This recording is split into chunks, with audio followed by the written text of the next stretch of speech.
Step 22, I can solve direct, joint, and inverse variation problems.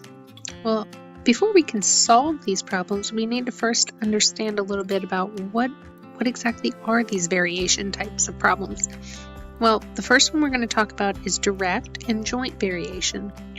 As you can see from this graph, as the height increases from 0 to 9, the length increases of a particular object.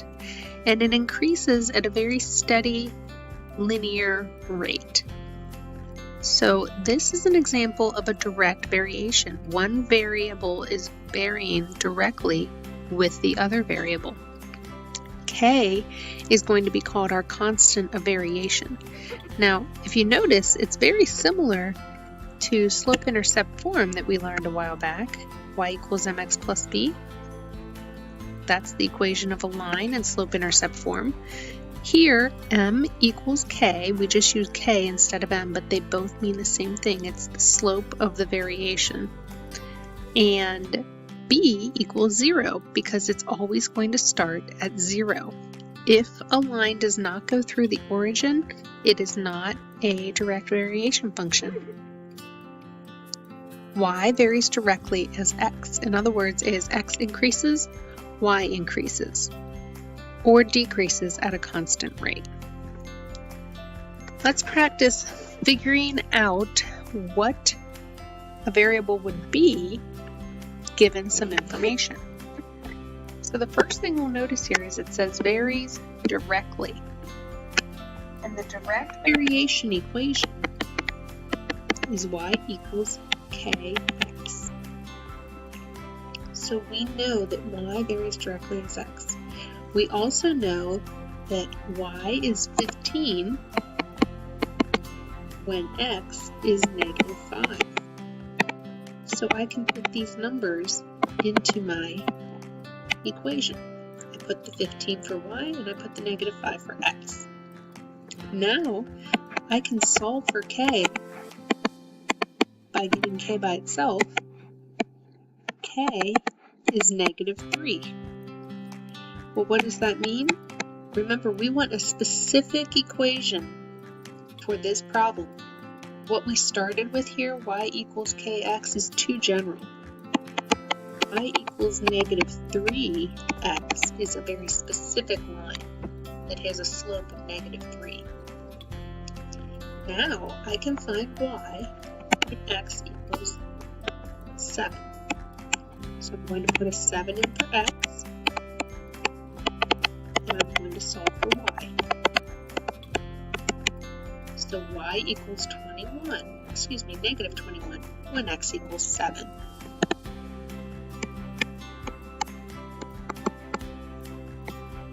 Let's try another.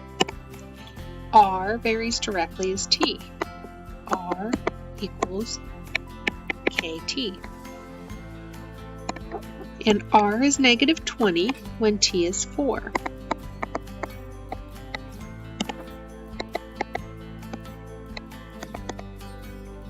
Dividing by 4, k equals negative 5. So my specific equation, r equals negative 5t. Now I want to figure out what r equals when t is negative 6.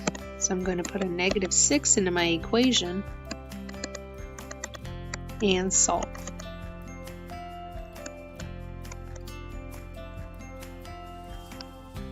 Another type of variation is called joint variation. This is when one quantity varies directly as the product of two or more other quantities. So we're going to just have a lot more variables involved here.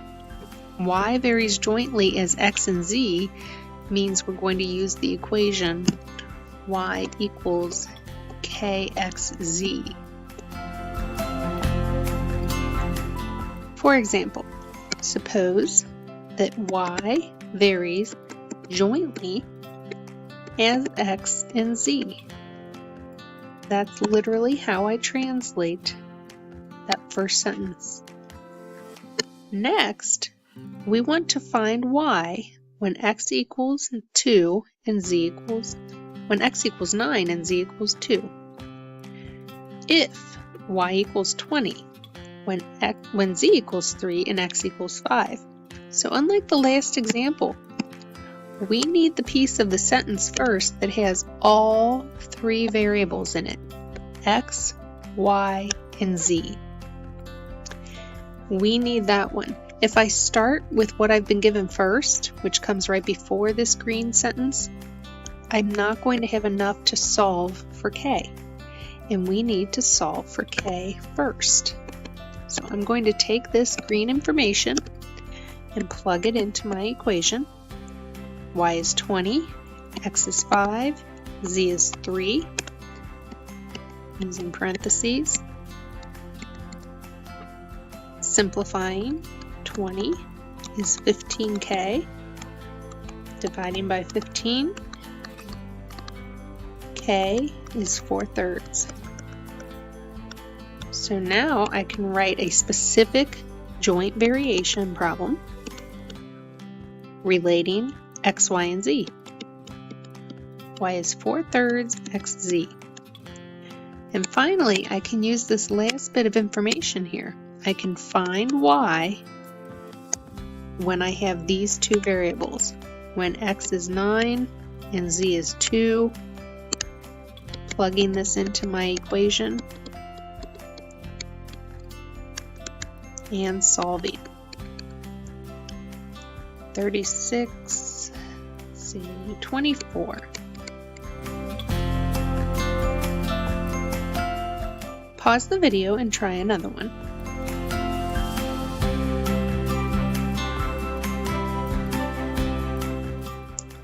Hopefully you found that when v equals 2 and t equals 8, r equals 28. Next, we're going to talk about inverse variation. It's a different type of variation. It's when one quantity is increasing while the other quantity is decreasing. For example, the speed and time for a fixed distance vary inversely with each other, meaning that the faster you go, the less time it takes for you to get there. So the speed goes up, the time it takes you to arrive goes down. Here's a generic example. We're told that A varies inversely as B. So inversely, what that means, A, instead of equaling KB, is going to equal K over B. Inversely. And we also know that A equals 28 when B equals 2. So we can plug those in. A equals 28, B equals -2, and we can solve 2. K equals -56, which means I can now write a specific inverse variation equation. Except instead of y, that's supposed to be the letter A. So I'm consistent with the problem. Alright, and finally, we want to find A when B is -10. What that means is I'm going to put a -10 for B and solve.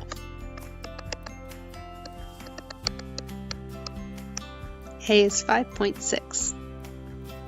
Go ahead and pause the video and try this next example.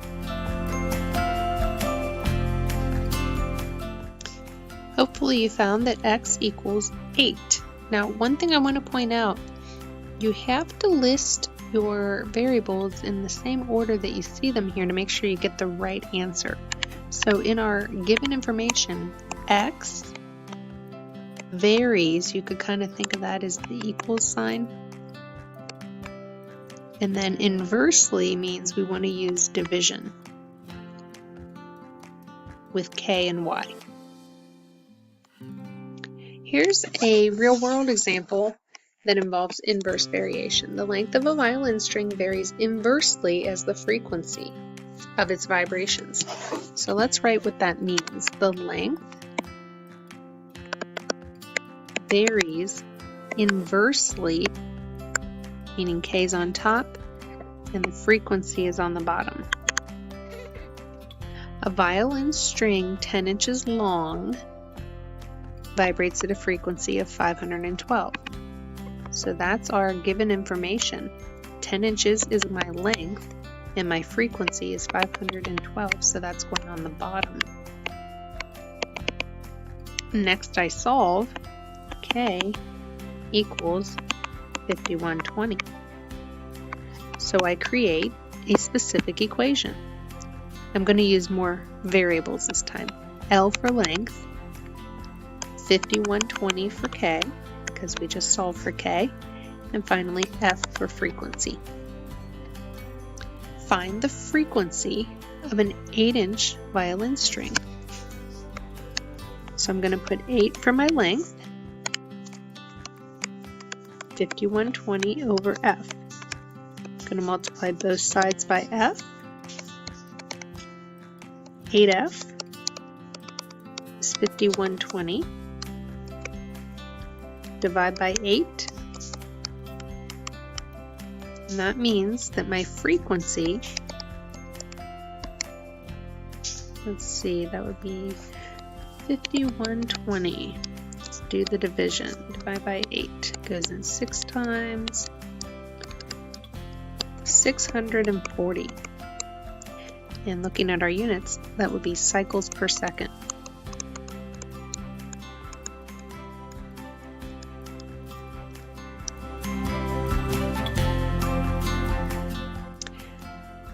The last example is a combined variation, where we're going to have some direct variation as well as inverse variation. So this first sentence has a lot going on, but we're going to take it piece by piece. Suppose F varies, we write the equal sign, directly means K times G, directly is G, and it varies inversely as H. Then we are given some information that involves F, G, and H right here. So we put those numbers in so that we can find the constant of variation. So F is 6, G is 24, H is 2, plugging that into my equation. And simplifying, K equals 1/2. So my new equation is F equals 1/2 G over H. Now we could simplify that a little bit further. However, for the point of our problem here, it'll be fine to just leave it like that for now. Next I'm going to put in F is 18, H is -3,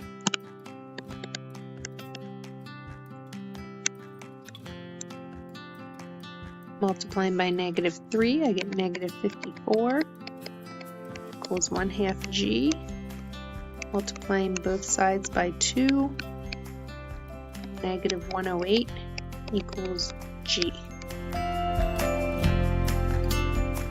And finally, pause the video and try this last example, please.